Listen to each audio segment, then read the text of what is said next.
Chargée dans un camion, la représentation de la déesse de la démocratie ne sera plus exposée.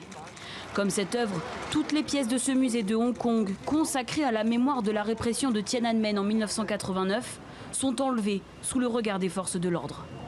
Parmi les objets perquisitionnés, des photos de l'association Pro-Démocratie Alliance. La veille, sa vice-présidente et 3 autres membres étaient arrêtés. Plus nous résisterons, plus le gouvernement vous réprimera. Mais je ne pense pas qu'il soit préférable de ne pas résister. Même si vous abandonnez, ils ne vous laisseront pas partir. Ils ont poursuivi tous les groupes dissous. La seule chose sur laquelle nous pouvons compter, c'est notre force, l'attention du public et notre persévérance. Ces arrestations interviennent au nom de la drastique loi sur la sécurité nationale imposée l'an dernier par Pékin à Hong Kong. Une loi pour éliminer toute opposition après les immenses manifestations pro-démocratie de 2019.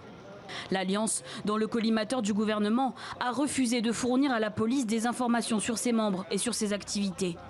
La vice-présidente de l'association est accusée d'incitation à la subversion et soupçonnée d'être un agent étranger. Elle se savait dans le viseur des autorités.